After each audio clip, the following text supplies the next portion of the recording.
terima kasih udah mengklik video ini. Bagi kalian yang ingin ikut dengan aplikasi copy trading yaitu Cerberus, cara mendaftarnya adalah seperti ini. Pertama-tama kalian langsung klik link deskripsi yang ada di bawah ini ya, website Cerberus. Kalian tinggal klik, akan muncul tampilan seperti ini. Lalu kalian scroll ke bawah. Jika kalian ingin membaca syarat dan ketentuan, silahkan langsung klik syarat dan ketentuan. Maka kalian bisa baca-baca deskripsi dari awal sampai akhir. Setelah kalian sudah memastikan syarat dan ketentuan dan kalian tidak keberatan dengan segala tentang peraturan di dalam Cerberus, silahkan langsung klik belum punya akun, klik daftar ya, dan akan muncul seperti ini. Saya sarankan pada saat kalian membuat seperti ini, tolong catat di catatan kecil agar kalian tidak lupa untuk username dan password Cerberusnya. Karena kebanyakan orang itu terlalu typo antara mana username dan nama. Username adalah ejaan kalian untuk login terhadap Cerberus, sedangkan nama adalah nama kalian di Cerberus. Jadi pada saat kalian login, yang harus kalian ingat adalah username, bukan nama.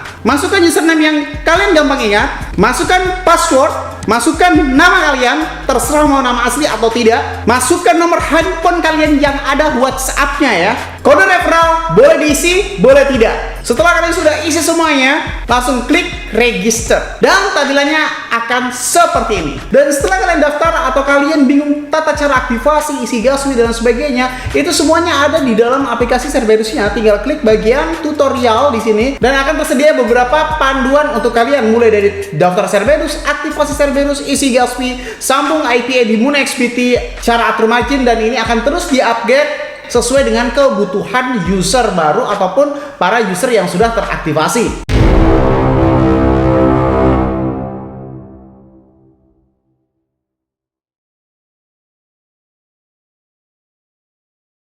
Salam traders, balik lagi sama saya Andi Firmansyah di channel ESG.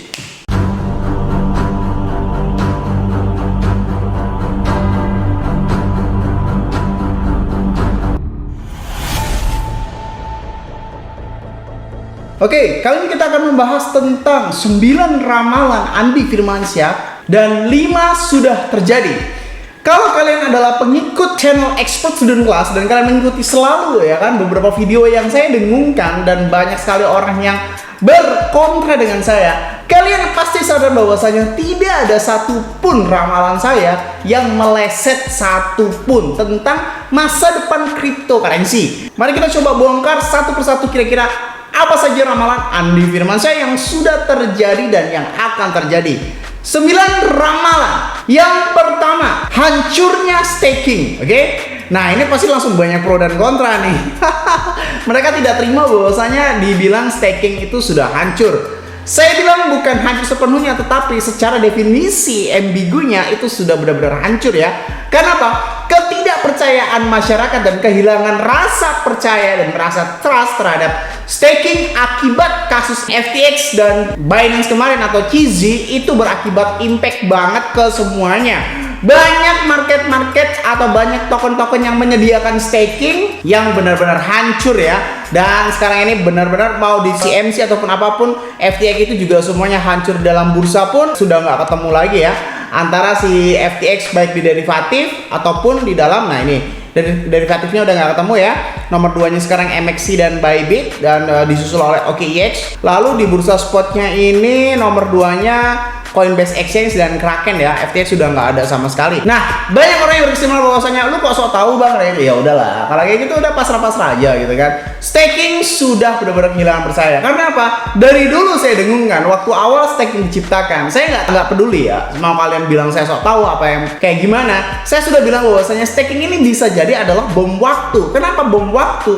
Ya logikanya bagaimana, bro? Lu ya kan, lu beli koin ya kan, lu beli 100 juta, 1 miliar, dan lu setiap hari dikasih, setiap hari dikasih, setiap hari dikasih, setiap hari dikasih, setiap hari dikasih. Ya sebenarnya nggak jauh beda sama Ponzi 1% add cash itu loh. Cuma bedanya kalau staking ini berdasarkan likuiditasnya katanya. Semakin banyak yang staking, semakin banyak yang nge-swap, itu akan menjadi APR atau APY tertentu untuk menjadikan konversi stakingnya. Ya gue tahu bro, gue tahu itu semuanya. Tapi kan bang, staking itu nggak banyak, ada 5%, 7% dan sebagainya. Bodoh amat lah lu mau bilang seperti apa. Buktinya sekarang notabene beberapa staking yang besar seperti yang berbasis FTX itu banyak banget yang hancur. Hancur bagaimana? Duit lu 1 miliar gak bisa ditarik. Duit lu 1 miliar tinggal 100 juta karena benar-benar penurunan drastis dan sebagainya. Ya itu tadi loh. Logikanya gimana ya kita beli sesuatu terus dikasih terus gitu kan. Kalau memang ada sistem seperti itu yang mutlak, semua orang pasti akan menjadi kaya. Bayangkan saja bro, staking itu ada yang bisa dapat 1 miliar, 2 miliar. Ya itu menurut saya adalah uang-uang orang-orang itu juga. Karena apa? Staking itu juga tergantung dari demand, oke? Karena kita mendapatkan dari tokennya. Yang menurut saya akan hancur pada waktunya dan terbukti sekarang. Itu sudah terjadi ramalannya. Lalu yang kedua, hilangnya era NFT dan Metaverse, oke?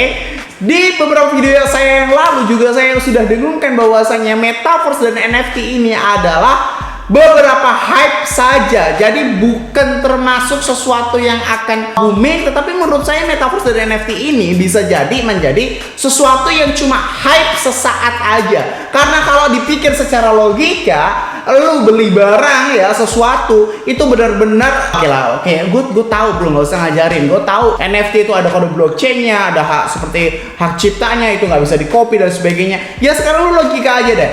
Tidak ada jaminan harga ya, tidak ada jaminan harga. Lu kemarin beli 1 Ethereum, lu beli kemarin 100 Ethereum, lu kemarin beli 100 juta dan gak ada jaminan juga bahwasanya lu akan tetap bisa jual itu. Oke, lu akan ngotot ya, lu akan ngotot. Biasanya orang yang bodoh itu ya, orang yang nggak tahu apa-apa tentang dunia negatif atau dunia hitam itu langsung berpikir bahwasanya oh itu banyak kok volumenya dan sebagainya. Dari mana jaminannya? Orang master NFT yang lu lihat itu bukan fake volume. Maksudnya fake volume itu seperti apa bang? Ya tinggal lu jual, tinggal lu beli lagi, tinggal dijual lagi, tinggal dibeli lagi. Sama lu sendiri. Tujuannya apa? Untuk menaikkan volume. Tujuannya apa? Supaya orang itu bisa ikut tergiur sama hal-hal seperti itu. Analoginya seperti apa bang? Analoginya lu pernah nggak ke pasar malam ya? Ke pasar malam ngelihat orang yang dikasih tutup dadu atau tutup batu lah, terus disuruh milih nih batunya mana. Percayakah kalian bahwasanya ini fakta karena gue punya teman yang seperti itu ya. Percayakah kalian bahwasanya orang-orang yang berkumpul di situ semuanya itu adalah teman-temannya sendiri? Tujuannya apa? Supaya rame dan kelihatan kalian akan mengorbankan uangnya, ya kan? Seolah-olah gampang. Ini dapat gocap, ini dapat gocap. Tapi pada saat lu main, lu kalah gitu. Jadi memang udah disetting bro ya. Itu namanya fake volume. Kalau nggak ngerti ya coba aja lu ke pasar malam, lu coba cari orang-orang seperti itu. Pasti ada tuh orang-orang yang rame bermain judi. Seolah-olah gampang ya main judinya gitu. Dapat gocap. Pada saat lu main itu nggak bisa sama sekali. Seperti itu ya. Dan Metaverse juga logikanya seperti apa? Metaverse ini sebenarnya konsepnya bagus. Cuma yang saya ragukan adalah bagaimana takaran seseorang itu bisa menciptakan Metaverse. Kalau semua orang bisa menciptakan Metaverse, berarti kita seperti kayak menciptakan sebuah sampah yang dijual. Berarti yang bisa ya cuma orang-orang terkenal dan gak ada jaminan juga bahwasanya itu akan tetap laku. Maksudnya seperti apa bang? Metaverse itu seperti kayak sebuah aplikasi kalau diibaratnya. Gue tahu lebih rumit, gue tahu. Santai aja, nggak usah nyolot kayak gitu ya. Gue tahu Metaverse itu rumit, tapi intinya itu semacam kayak aplikasi yang dibuat gitu kan. Ini sederhananya aja bro, biar orang itu paham. Jadi aplikasi ini kan semua orang bisa ngebuat. Sama aja kayak Metaverse itu semua orang bisa ngebuat dan semua orang itu bisa ngejual. Gua nih bisa aja gitu ngebuat gitu kan. Nih gue punya Metaverse, silahkan beli tanahnya di sini 60 meter 150 juta, 60 meter 150 juta. Dan itu infinity bro, infinity layaknya seperti koin dan token. Bisa diciptakan oleh siapa aja, kapan saja, di mana saja. Menurut saya regulasi itulah yang salah di dalam konsep Metaverse. Metaverse benar kalau memang adanya keterbatasan yang bisa diciptakan oleh entah dunia ataupun pencipta cryptocurrency ataupun dan sebagainya. Nggak tahu ya bang, tapi kan pencipta cryptocurrency aja nggak ada ya, gue nggak tahu. Intinya kebijakan itu yang membuat salah, yang membuat Metaverse ini seolah-olah hilang di peradaban. Itu sudah terjadi. Lalu yang nomor 3, pudarnya ETF token leverage ya. Jauh dari kalian ya berbincang tentang FTX ini, jauh dari kalian ribut tentang bang Binance ini kok dihapus ya, ada yang koin-koin top major dihapus. Maksudnya seperti apa bang? Ya itu tadi yang Bitcoin up, Bitcoin down, itu kan ada versi-versinya, ada versi Litecoin up, Litecoin down dan sebagainya. Dan setiap token itu dulu tuh diadakan, saya sudah ramalkan itu satu persatu juga pasti bakal dihapus gitu kan. Dan bahkan di Dodax sudah tidak bisa dipakai lagi gara-gara FTX ya. Kenapa? Representatif token leverage kayak gitu itu kan likuiditasnya dijaminkan oleh sesuatu ya kan. Ya logiknya kalau dia terus terus mengcover ini, terus mengcover ini, terus mengcover ini seperti itu, ya beda bos logikanya ya. Kalau lu lihat di dalam Binance, kalau lu punya akun Binance, lu pasti akan merasa di beberapa hari, di setiap beberapa hari itu pasti akan ada aja token leverage yang dihapus, entah itu ADA up atau ADA down dan sebagainya, itu pasti semuanya akan dihapus. Satu persatu itu akan terhapus, dan saya ramalkan yang tersisa cuma Bitcoin dan Ethereum saja. Bitcoin up dan Bitcoin down, ataupun Ethereum up dan Ethereum down. Oke? Dan itu pun juga nggak ada jaminan bahwasanya itu akan dihapus. Kenapa? Sekali lagi, ETF token leverage itu adalah entitas yang dijaminkan oleh likuiditas dalam kurun waktu tertentu. Jadi kalau yang jaminannya udah nggak ada kayak FTX ya jadi hancur. Kayak bull dan bear-nya di dalam Indodax itu kan sudah hancur ya. Jadi itu adalah ramalan saya yang sudah terbukti. 3 ramalan udah terbukti. Lalu keempat, jebakan Bitcoin naik dibanting ke 15.000. Dulu banyak sekali yang menertawakan saya bahwasanya Bitcoin pada saat menyentuh harga 1 miliar itu katanya akan menjadi 3 miliar dan sebagainya. Saya sendiri ya kan bilang bahwasanya Bitcoin akan kembali ke 15.000 di dalam video-video ini ya. Banyak sekali saya bilang, dan banyak sekali yang gak percaya. Sekarang ya lu buktiin aja deh, Bitcoin udah pernah nyampe ke angka 15.000 belum? Oke, jadi itu sudah terjadi lagi. Lalu yang kelima, akan dihapusnya banyak token dan koin di dalam market-market top besar. Baik di Indodax ataupun Binance, sekarang banyak banget ya koin-koin yang rilis di dalamnya. Ya tentu saja kita tidak bisa memungkiri lah, Indodax dan Binance pasti mempunyai alasan tertentu. Ya sebenarnya alasannya duit doang sih. Dan kalian juga pasti tahu bahwasanya setiap beberapa minggu sekali, entah itu Binance, entah itu Indodax, itu pasti mendelis beberapa koin yang dinilainya sudah tidak layak. Oke, pada akhirnya ramalan saya ini belum terjadi. Akan ada benar-benar seleksi besar-besaran alam ya, seleksi yang besar-besaran alam yang dimana baik exchange dunia ataupun exchange Indodax itu menyisakan koin-koin major saja ya, bukan token kuda hitam ya, saya bilang ya, bukan token kuda hitam. Jadi mungkin yang tersisa cuma Bitcoin, Ethereum, Litecoin, BNB dan lain sebagainya. Token-token yang kuda-kuda hitam seperti FTX dan beberapa token-token yang lainnya, Uniswap, itu lama-kelamaan pasti akan musnah menurut saya. Akan kembali ke era dulu di mana pilihan koin itu tidak lebih dari 30 saja. Menurut saya seperti itu. Kalau sekarang kan ratusan. Akan ada di mana Indodax ataupun market-market yang kalian kenal akan mendelis satu persatu koinnya, menyisakan tidak lebih dari 30 koin. Nomor 6, tumbangnya market top dunia. Nah ini udah benar-benar sudah tidak bisa diperbincangkan lagi dan tidak bisa diperdebatkan lagi ya. Banyak sekali market, kalau kalian pahami bahwasanya market-market dunia ini banyak sekali yang naik, turun dan sebagainya.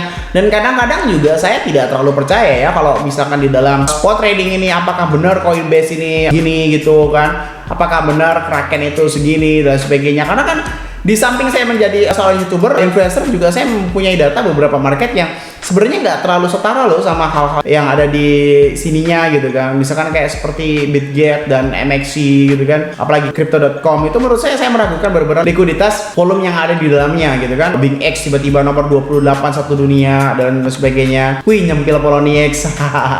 Kalau kalian tahu, Poloniex ini adalah salah satu market yang lebih tua daripada Binance, seingat saya ya. Poloniex di 2014 ini. Ya, 2014. Didikan oleh ini CEO Tristan Di Agosta 2013 ya. Coba kita cek Binance ini berapa. Nah ya, Juni 2017 Binance pada saat itu ini.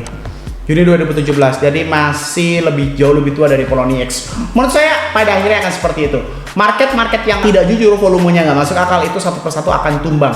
Dan tersisa market-market seperti era dulu. Kalian tahu kalau misalnya era dulu itu cuma sedikit banget ya market yang benar-benar masuk top CMC kayak gitu kan. Pada akhirnya akan tumbang satu persatu ya, seperti Project Luna yang besar, Project FTX, cuma mungkin swap-swap, DeFi dan sebagainya, itu akan satu persatu tumbang. Dan itu belum terjadi ya. Lalu nomor 7, market final price akan musnah. Nah ini salah satu ramalan yang penting nggak penting. Tahukah kalian bahwasanya ada satu market yang beraliran final price, di mana final price itu bahasa kasarnya adalah suka-suka jidat dia. mau lo ngasih harga berapa. Jadi tidak ada order pending, tidak ada price press, dan tidak ada estimasi harga kayak gitu. Maksudnya seperti apa bang? Kalau lo kenal pintu dan peluang, ini adalah salah satu market yang memakai sistem final price. Jadi contoh, harga Bitcoin lagi 100 juta rupiah. Ketika lo beli ya kan, ketika lo beli 100 juta, otomatis lo akan dapat 1 Bitcoin. Tetapi kalau kalian lo pakai market final price, itu akan suka-suka jidat dia. Yang tadinya itu harga 100 ribu, bisa aja lo dikasih harga 102 ribu. Yang tadinya harga 100 juta, bisa aja lo dikasih harga 102 juta atau bahkan sampai 110 juta. Jadi spreadnya itu kenceng banget ya. Itu menurut saya nggak akan laku ya. Dan menurut saya kurang dari 3 tahun market final price itu akan punah menurut saya, dan tidak akan pernah ada lagi. Karena apa? Peminatnya akan jarang. Menurut saya masih bego aja sih kalau orang yang bermain di market final price. Satu-satunya alasan kenapa orang bermain market final price adalah orang awam yang tidak mengetahui tata cara beli dan jual Bitcoin. Ya, lama-kelamaan orang akan pintar dan orang akan menyadari bahwasanya spread atau jarak antara pembelian dan penjualan di dalam market final price itu terlalu nggak masuk akal, dan itu adalah ramalan saya yang belum terjadi. Kita coba lihat beberapa tahun kemudian atau mungkin bulan depan final price sudah tutup.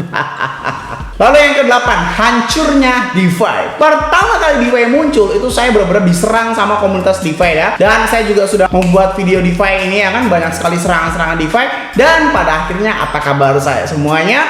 Apa kabar kalian yang menghujat saya, dan apakah kalian masih memakai sistem DeFi sekarang yang katanya DeFi adalah solusi dari segala solusi ya? Tapi kalau saya sih nggak masuk logikanya. Bagi kalian yang nggak tahu, DeFi adalah orang ya, lu udah punya sebuah aset dan lu jaminkan lu cuma dikasih sekian persen dari aset lu sendiri. Nah itu kan menurut gue bego. Bang maksudnya gimana bang? Contoh, lu punya 1 Bitcoin yang bernilai 1 miliar ya kan, lu jaminkan ke DeFi, lu dapat kurang lebih sekitar 500 juta sampai 700 juta. Nah logika sederhana gua, orang gila mana, orang goblok mana, selain orang hype ya, orang normal mana yang menjaminkan uang yang sudah punya dan mendapatkan cuma beberapa persen dari uangnya itu sendiri? Apakah dia nggak takut tentang fluktuatif harga Bitcoin? Apakah dia tidak takut dengan nggak bisa mengembalikan? Apakah dia itu kalau dia berdasarkan pengen punya modal untuk menghasilkan sesuatu, ya logikanya kan dia sudah punya modal bos, ngapain menjaminkan sesuatu yang memang sudah bernilai harganya? Tidak bisa disamakan. Contoh bang, itu kan sama aja seperti surat rumah atau surat BPKB dan sebagainya. Beda bos. Contoh, kalau lo beli motor harga 50 juta, harga 100 juta, lo beli rumah harga 100 juta, pada saat dijaminkan lo nggak akan mendapatkan uang ya, lo nggak akan mendapatkan uang 100% itu tadi. Nggak mungkin lo beli 100 juta cairnya 100 juta, nggak mungkin lo beli rumah 100 juta cairnya 100 juta. Lah ini 1 Bitcoin misal lo punya, lah tinggal dicairin aja 1 miliar. Ngapain lo harus ngejaminin 1 Bitcoin hanya untuk mendapatkan 500 sampai 800 juta? Nggak pakai logika itu orang yang memakai project DeFi.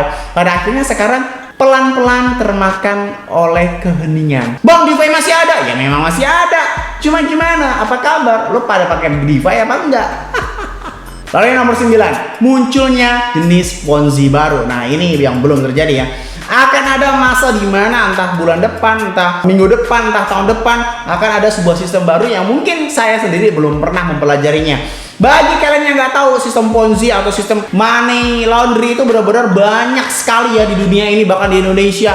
Dulu ada yang namanya smart wallet, ada yang namanya lending, ada yang namanya coin lendir lah, ada yang namanya seperti Edcase lah, ada yang namanya cloud mining lah dan sebagainya. Itu udah banyak sekali macam-macamnya gitu kan, dan benar-benar nggak logis gitu. Seperti smart wallet ya, smart wallet jadi lu nyimpen duit di wallet tersebut ya kan, duitnya nambah. Ya logikanya gimana cok, timbang nyimpen duit di situ ya akhirnya apa, jadi scam lah. Lu gila aja, goblok aja. Lalu apa, coin lendir, farming, lending. Jadi dulu pernah ada koin yang pernah menjajaki top 2 CMC ya, namanya Bitconnect ya. Bitconnect ini ya modelnya kayak Ponzi gitu ya. Lu beli 100 juta, lu akan dikasih komisi sekian persen dalam bentuk koin ya. Sebenarnya mirip-mirip Edcase ya, cuma pada saat itu pengetahuan cryptocurrency masyarakat di Indonesia belum terlalu tajam seperti sekarang. Jadi Bitconnect disangka ya udah project beneran gitu aja ya. Pada akhirnya kena scam semuanya. Lalu ada yang namanya cloud mining abal-abal ya, seperti Edcase itu tadi yang katanya mining, padahal kan masyarakat kita nggak tahu ya artinya mining itu seperti apa. Setiap hari dikasih 1% dalam bentuk koin Edcase, padahal koinnya itu infinity, bisa dibuat kapan aja. Bagaimana cara mencairkan? Nunggu ada orang yang beli. Ya gimana logikanya, bro? Dan pasti akan ada ponzi-ponzi baru yang muncul. Oke? Semoga bermanfaat video kali ini yang saya sampaikan. Jangan lupa klik like, comment, dan subscribe. Logikanya kalau kalian nggak subscribe, ngapain saya buat video lagi? Dan share ke teman kalian agar teman kalian tahu apa yang kalian tahu. Saya Andi Firmansyah, use your logic, dan salam traders.